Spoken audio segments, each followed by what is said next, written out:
Home sweet home. Sanctuary, shelter, haven. Home is where the heart is, where we lay our weary heads to rest, where we find peace, quiet, tranquility.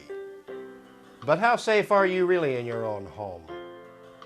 How secure are you, a law-abiding citizen of the United States, from the reach of unwarranted intrusions, whimsical searches of your home and person, and unlawful seizures and confiscations of your property by law enforcement and the courts? Not very safe, not very secure. Tony Shadow 42, copy code 3 from Golden Hill 46.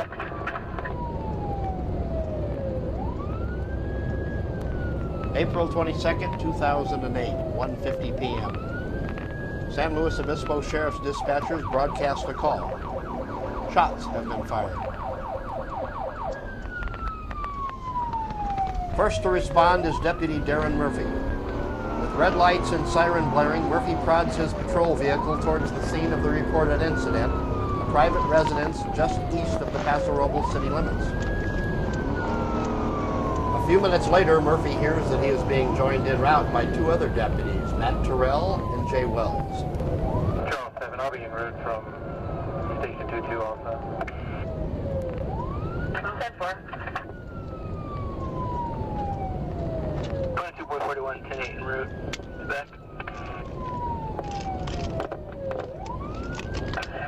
10-4. An update from the dispatcher raises the stakes. 22 and looking at the call, it says that one of the RPs advises she sees a male sitting between a boat and a truck. The call has now escalated into something a bit more serious. Man with gun. 21 Adam 11. That man with a gun is longtime county resident Matt Hart, doing something he's done for years from this very same spot. Sight and fire his single-shot .22 caliber rifle at a target located on an isolated corner of his 2+ acre property. Bird and wild pig hunting is commonplace in this unincorporated rural area, and until now, Hart's activity has posed, for him, no problem. But the converging sheriff's deputies, of course, are not armed with this knowledge. They are, however, heavily armed. Even before his arrival at the scene, Deputy Murphy has determined his course of action. Afternoon, myself and 5-1 and Jardy and driving. 5-2, copy you, 5-1, Jargon and Jargon 4. 41, 197. 10-4. Okay, Matt, you see this mobile home down here? There's a boat and a truck right there. Got it. Subject still between the boat and the truck. He's immediately on your right. Copy, subject still between the boat and the truck.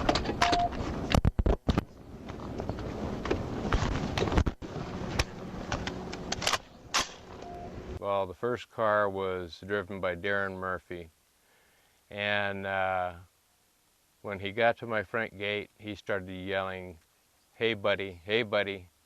Hey buddy! Hey! Hey! This ear was totally plugged up and I couldn't hear out of this ear, so I saw the dogs. My dogs took off running towards the gate barking. Sheriff's Department, put your hands up! Drop the rifle! Put the rifle down! With my gun like this, I walked past and looked around the front of this hood. Put your hands up and walk towards us! Now! Put your hands up in the air! Put my hands back in the air and started walking towards him. Keep coming, man! Do not do anything stupid! So Citizen Hart promptly did something, well, not very smart. Almost got him shot. Keep coming.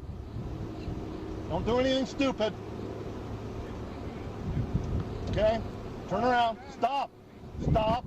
I twisted my lower torso, keeping my front towards him, and I yelled out, "I am reaching for my cell phone with 2 fingers," and I held them up like this. Turn around.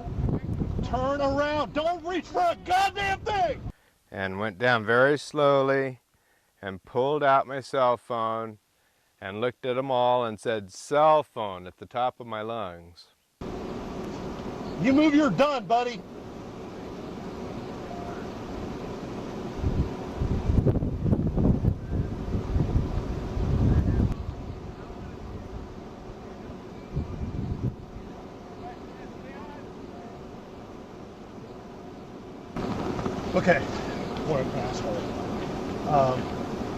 I think we need to go and clear the house. Deputy Murphy now makes two separate decisions. The first is that Matt Hart has, in the deputy's opinion, evolved from citizen to subject to asshole, a determination virtually guaranteeing that Hart will be arrested.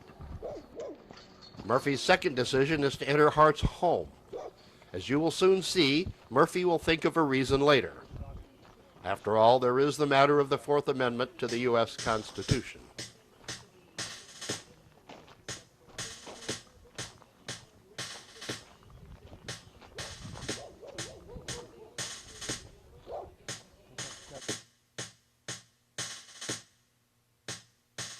Well, I know one of my neighbors said that they tried kicking the back door in. Sheriff's Department, is anyone home? Sheriff's Department! Sheriff's Department, come out, make yourself known! I got doors left, living room right. Okay, where you go? Then Murphy and the other deputies found something that greatly interested them. A locked gun safe in Hart's bedroom. But they needed the keys. A sheriff came out and asked me for the keys to my house, and I said, what for? And he said, give me the keys to your house again. And I said, I'm not authorizing you to go in and search my house. It goes against every single constitutional right you got right there. They have no business being in my house. Well, they do. No, they don't. Well, that's your opinion. Again, he asked me for the keys, and I again said, I am not authorizing you to go in and search my house unless you tell me what it is you're looking for and why. And he reached down and grabbed hold of the keys off my belt loop, such as this, jerked them off, and said, we don't need any warrants. We can do anything we want. I'm on 2 acres of my own land, and you guys come here pointing AR-15s and M16s at me. Shots are fired. We got to make sure that everybody's all right. What are you doing in my house? I couldn't tell you. I'm not there right now. What are you doing? And now this story gets really interesting for everyone except Matt Hart.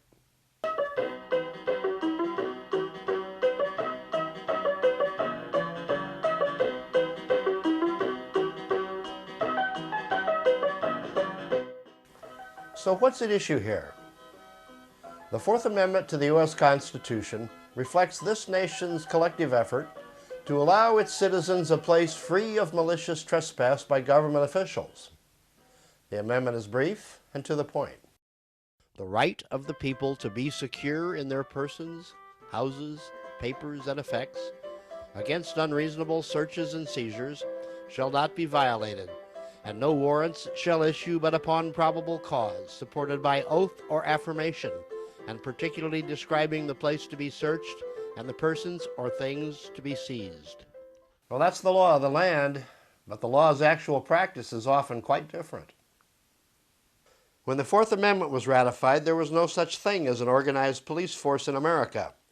Since then, critical compromises of the Fourth Amendment have been created by whimsical actions of police and an enabling judiciary.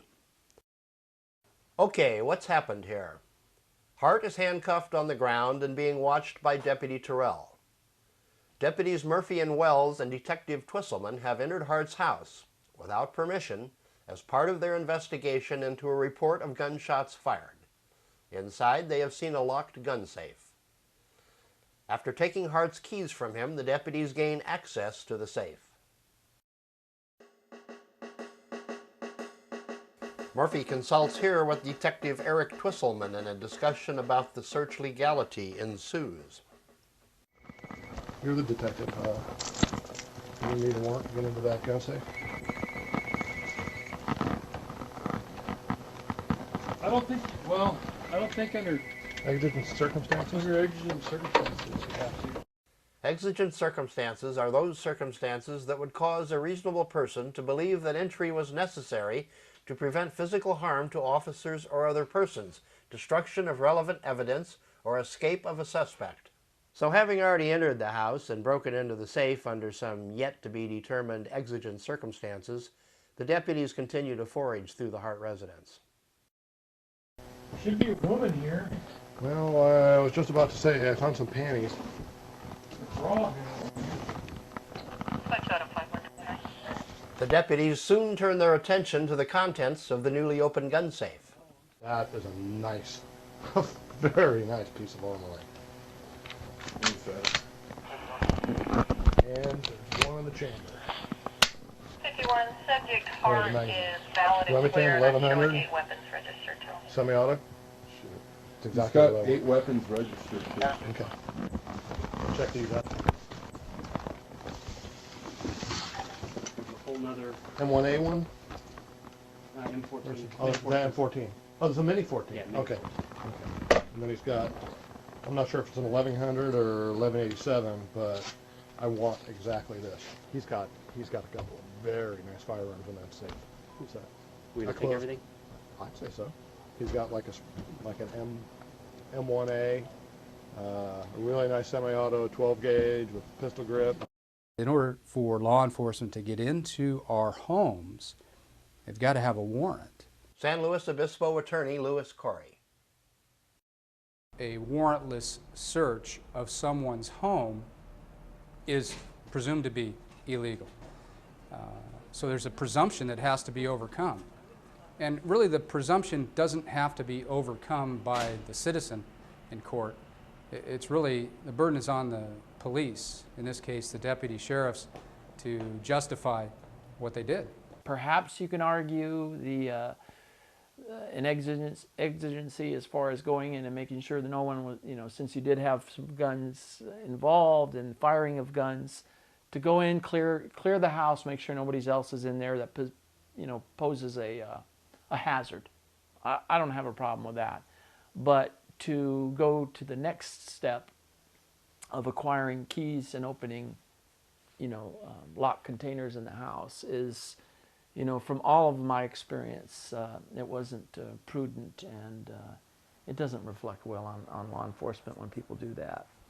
You are about to eavesdrop on a conversation between deputies as they cavalierly begin to manufacture their reasons for having gone into this house and the gun safe. Just get your brain going. What was the exigency for entering the house? Bodies.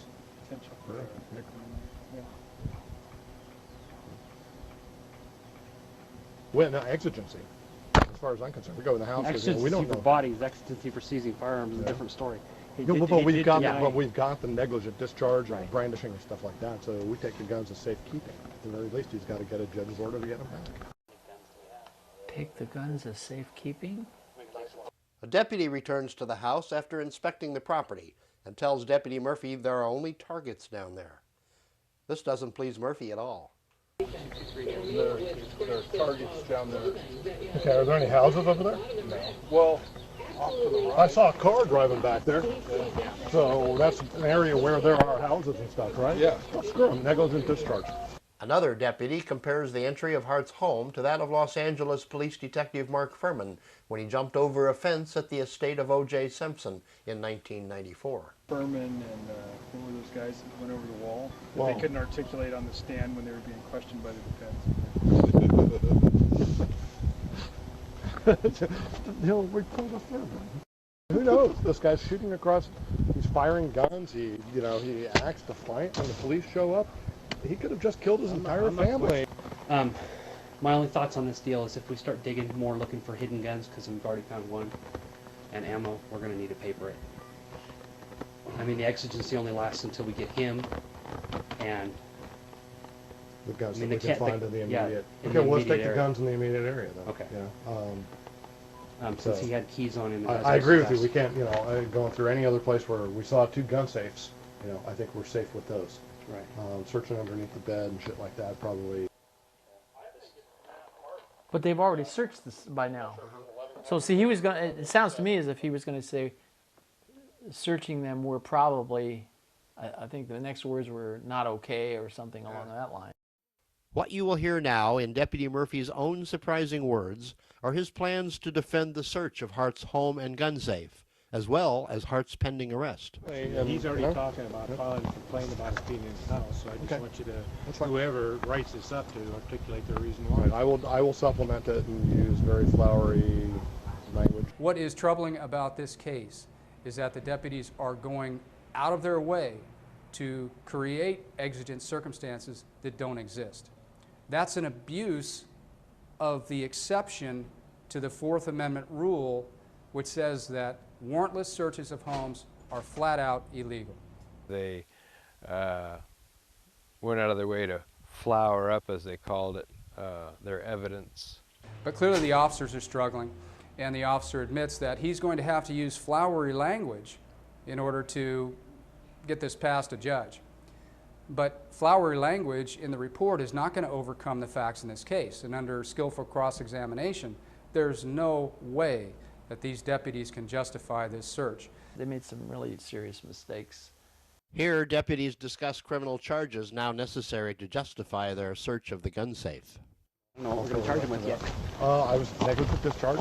I'd say 417 in the presence of a peace officer.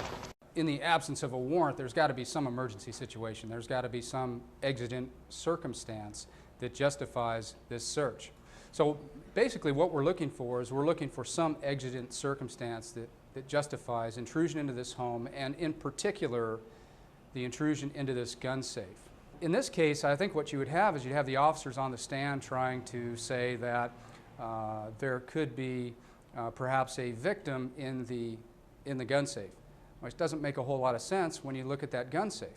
In a comment heard only by the handcuffed Hart, his dog, and the open microphone, Deputy Terrell candidly minimizes the incident. And in the future, if something like this happens, all you had to do, drop the rifle, put your hands up, listen to what we say, we check, make sure things are cool, and we'd be out of your hair. Even the deputies on the scene don't think it's a big deal. Nevertheless, Hart's headed to jail, charged with negligent discharge, brandishing at police, possession of a machine gun, and resisting arrest.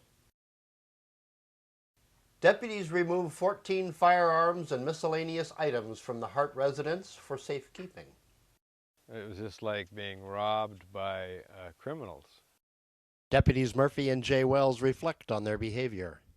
We are totally justified in everything we did. I believe so too. We have deputies that want to get in this gun locker, apparently because they're curious about the guns. Now the question is that really what we want from our officers? At the time that they broke into that gun safe, they knew all the facts that they needed to know to walk away from that situation. Things didn't turn out very well for Matt Hart following his unfortunate visit by sheriff's deputies that warm spring day in 2008. But his life-changing experience appears to be an ominous prophecy of things to come in these United States. As judges continue to allow the piecemeal dismantling of the Fourth Amendment's probable cause clause, capricious and warrantless intrusions by law enforcement into private American residences are occurring more and more frequently. In February, a remarkable ruling by the federal Ninth Circuit Appeals Court in San Diego left standing a warrantless search of a suspect's home and prompted the court's dissenting chief judge, the Honorable Alex Kozinski, to make this comment. Our courts have approved without blinking a police sweep of a person's home without a warrant, without probable cause, without reasonable suspicion, and without exigency. In other words, with nothing at all to support the entry except curiosity. Hart appeared before San Luis Obispo Superior Court Judge Dodie Harmon in a preliminary hearing 3 weeks after his arrest. His first defense attorney, Greg Jacobson, told us in an email that he was, quote, laying the groundwork for 1538.5 motion to suppress, unquote, which he said would have been filed after the preliminary. However, Jacobson only handled the case through that hearing before passing it off to County Assistant Public Defender Patricia Ashbaugh. In a rare move, Judge Harmon dismissed 2 of the 4 counts against Hart, including the so-called negligent discharge of a weapon that brought deputies to Hart's home in the first place. Then, on advice from the public defender, Hart agreed to plead no contest to a single misdemeanor. The district attorney threatened that if he had to take it to trial, that he would throw 4 felonies on me. The sheriff still holds 4 of Hart's guns, including the one Deputy Murphy said he really wanted. This is something that can happen to anybody at any time. And it probably will. Sheriffs and other county officials declined comment for this report because Hart has requested his guns back. Hart filed a claim against the county. That claim was promptly denied. That was the first step in filing a lawsuit. We'll keep you posted. Veteran Police Officer Brenler thinks an eventual solution lies in the consciences of law enforcement top brass. Your executive managers and your supervision, they set the bar, and they set the bar for the rest of the organization. And so if shortcuts are taken at the top, then it's very easy for line level personnel to say, well, we can take shortcuts at our level as well. And that's a frightening thought, actually.